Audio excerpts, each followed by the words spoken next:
So the middle class is disappearing, the rich are getting richer, and the poor are, well, getting poorer. It even seems like the regular people, the ones that have a good job, are starting to struggle now as well.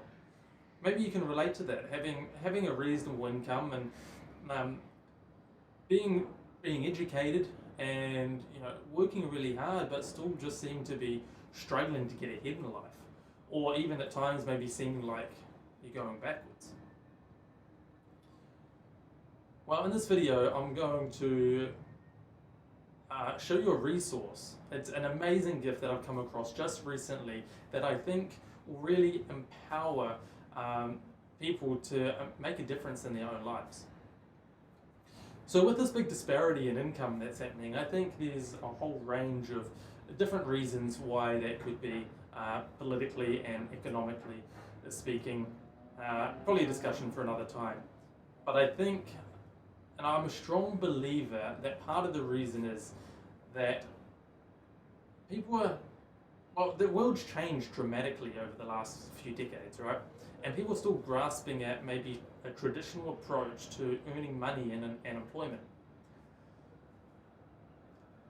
So let me ask you this: if you could choose to be on which side of the fence would you choose to be on? The obtaining more wealth and getting richer, or becoming poorer side? Now I'm sure that's a pretty obvious answer. But further to that, to solidify and ensure that you achieved that, would you be prepared to do something differently than what you're doing right now to achieve it? Now, if you're part of the majority, you'd probably said yes to becoming richer, and that you'd agree that you'd do something differently and maybe whatever it takes to ensure that side of the fence. But if you are part of the majority, evidence shows that you're very unlikely to actually go and do it. So I'm a big advocate of starting a side hustle and based on a passion, taking that first step. And you can see that with the creation of Parallax. I created that based on my affinity for kiteboarding and my passion for it. However, that's not where I started, and this whole philosophy I found is actually fundamentally flawed, because what I've found is people were busy being busy and almost too busy to really discover or search or find what their passion or a passion is, and maybe at best merely an interest. Now, an interest is not enough to build credibility to start a business. I could say I'm interested in fixing cars, but would you entrust me to give your car a roadworthy certificate? Maybe not. And then what's the first step anyway? So anyway, back to the resource that I was talking about. Going off on a tangent here. I was listening to the Lewis Howes podcast, School of Greatness. You may have heard of him. If you're into Joe Rogan, you're getting a bit tired of that, switch over. Lewis Howes, the School of Greatness. He was interviewing an author, Chris someone.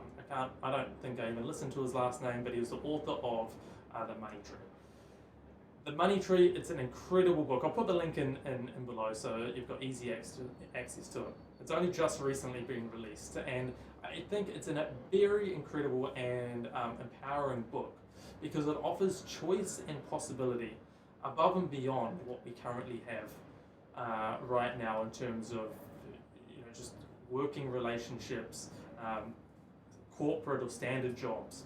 One of the big key phrases in there is that you can always do more than you think you can do. So it's told through a fictional character, Jake, and he goes on this whole journey of being probably where a lot of us are right now, and especially in the current time with this whole fear of either have lost our job or losing it, maybe not knowing where we're going to live, being already at the tightest of budgets and not knowing what's coming next. And part of the discovery is that we can always do more. When we get put in a tougher situation, it's amazing actually what can come out of it. And this is where change happens. So I was going to go and do a whole brief on it, but I think for you, those of you that are interested in looking at this, actually, I should say those who are committed to looking at this, you'll go and find the book and you'll read the overview because they give you that anyway. My recommendation is don't go to the bookstore, go and get it on Amazon. Actually, I'll provide a link to it down below for Amazon, but what I do recommend is Audible. If you're anything like me, reading a book puts me to sleep. So Audible, put my headphones in when I'm driving, doing the dishes, going for my daily walk or the vacuuming, whatever it is, really educating myself. It's a 6-hour book. It took me about 2 days to finish. So if you get a Audible account, it's free for the first month, and you get 2 free books with it. Cancel it after that and you've got this whole incredible resource for free.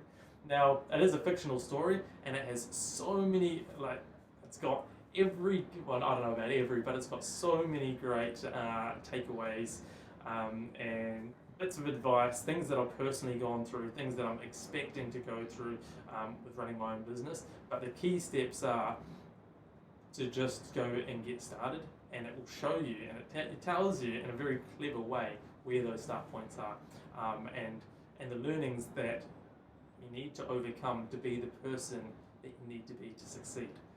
And that's the key point. So I'll let you go and read it.